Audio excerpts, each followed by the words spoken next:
নমস্কাৰ মোৰ শিক্ষাৰ্থীসকল, মই প্ৰণৱ। ইউটিউব চেনেল ফৰ এডুকেশ্যনৰ অন্য এটা ভিডিঅ'লৈ তোমালোক সকলোকে স্বাগতম জনাইছোঁ।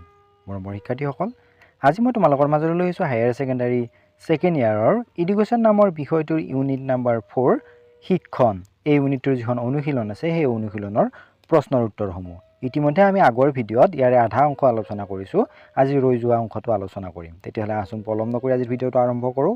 আৰু তাৰ আগতে তোমালোকলৈ এটা অনুৰোধ, এই চেনেলটো যদি ছাবস্ক্ৰাইব কৰা নাই তেতিয়াহ'লে ছাবস্ক্ৰাইব কৰি দিবা আৰু কাষতে থকা বেল আইকনটো প্ৰেছ কৰি দিবা মই দিয়া এনেকুৱা ধৰণৰ শিক্ষামূলক ভিডিঅ'সমূহ নিয়মিতভাৱে পাই থাকিবলৈ। তাৰ উপৰিও আগৰ ইউনিট কেইটা যদি ভিডিঅ'সমূহ চোৱা নাই, মই ডেছক্ৰিপশ্যনত লিংক দিছোঁ, তাত গৈও চাব পাৰিবা।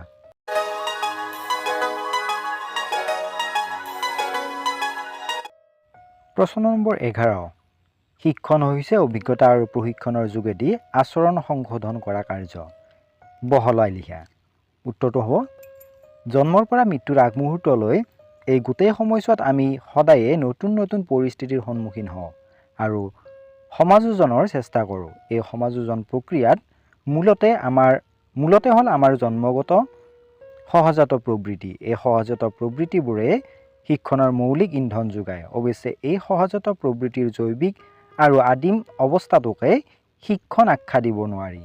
পৰিস্থিতি আৰু প্ৰয়োজন সাপেক্ষে এই সহজাত প্ৰবৃত্তিসমূহৰ সংশোধন আৰু পৰিৱৰ্তনৰ জৰিয়তে উন্নত ক্ৰিয়া আচৰণ প্ৰদৰ্শন কৰা আৰু তাৰ জৰিয়তে নতুন পৰিৱেশত নিজকে ভালদৰে খাপ খুৱাই ল'ব পৰা অভিজ্ঞতা আহৰণ কৰা কাৰ্যকে শিক্ষণ বোলা হয়। গেইটৰ মতে শিক্ষণ হৈছে অভিজ্ঞতা আৰু প্ৰশিক্ষণৰ যোগেদি আচৰণ সংশোধন কাৰ্য। এই শিক্ষণ হৈছে এক জীৱনজোৰা প্ৰক্ৰিয়া। এই প্ৰক্ৰিয়াৰ জৰিয়তে ব্যক্তিয়ে নতুন নতুন পৰিস্থিতিত সন্মুখীন হোৱা নতুন নতুন সমস্যাৰ সমাধান কৰা আৰু পৰিস্থিতিৰ লগত সমাযোজন কৰাৰ ক্ষমতা অৰ্জন কৰে।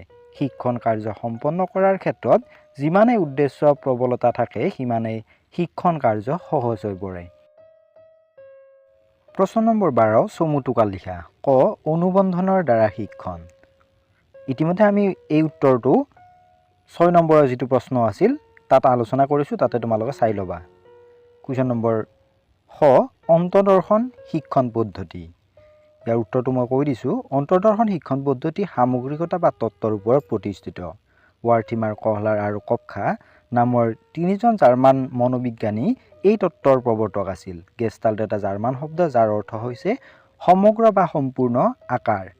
সমগ্ৰবাদী মনোবিজ্ঞানীসকলৰ মতে শিক্ষণ এক মানসিক বা বৌদ্ধিক কাৰ্য যি শিকাৰুৰ পৰ্যবেক্ষণ, অনুভৱ শক্তি আৰু অন্তৰ্দৰ্শন ক্ষমতাৰ লগত জড়িত হৈ থাকে। তেওঁলোকে প্ৰচেষ্টা আৰু ভুল পদ্ধতিৰে শিক্ষণৰ বিৰোধিতা কৰে, কাৰণ এই শিক্ষাত দৈহিক কাৰ্যত বেছি গুৰুত্ব দিয়া হয়। ই এক অন্ধযান্ত্ৰিক প্ৰক্ৰিয়া। সামগ্ৰিকতাবাদ মতে শিক্ষা সামগ্ৰিকভাৱে সংঘটিত হয়। শিক্ষণ কাৰ্যত শিক্ষাৰ্থীয়ে গোটেই পৰিৱেশটো বুজিবলৈ চেষ্টা কৰিব লাগে, অংশ হিচাপে নহয়। যেতিয়া অংশবোৰৰ মাজত পাৰস্পৰিক সম্পৰ্ক জনা যায়, তেতিয়া সামগ্ৰিকভাৱে ই শিক্ষাৰ্থীৰ মনত হঠাৎ নতুন পোহৰৰ চমকনিৰ দৰে উদ্ভাসিত হয় আৰু শিক্ষণ সংঘটিত হয়। প্ৰশ্ন নম্বৰ গ, প্ৰচেষ্টা আৰু ভুল শিক্ষণ পদ্ধতিৰ দ্বাৰা শিক্ষণ। ইতিমধ্যে আমি কুৱেশ্যন নং 3ত আগৰ ভিডিঅ'টোত যিটো আলোচনা কৰিছিলোঁ উত্তৰ, সেইটোৱেই এই উত্তৰটো একে হ'ব, গতিকে মই আৰু নিদিওঁ। কুৱেশ্যন নম্বৰ খ, ফলাফলৰ নীতি। এইটো আমি প্ৰশ্ন নম্বৰ 6ত আলোচনা কৰিছোঁ।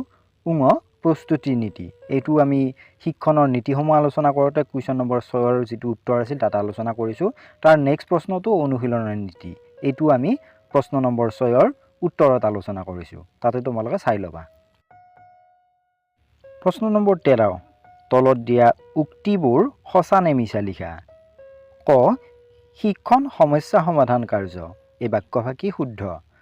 খ, অন্তৰ্দৰ্শনৰ দ্বাৰা শিক্ষণ হৈছে শিক্ষণৰ এক যান্ত্ৰিক প্ৰক্ৰিয়া। এই বাক্যফাকি অশুদ্ধ। গ, শিক্ষণ পৰিপক্কতাৰ ওপৰত নিৰ্ভৰশীল নহয়। এই বাক্যফাকি অশুদ্ধ। ঘ, অন্তৰ্দৰ্শন শিক্ষণৰ উচ্চ পদ্ধতি। এই বাক্যফাকি শুদ্ধ।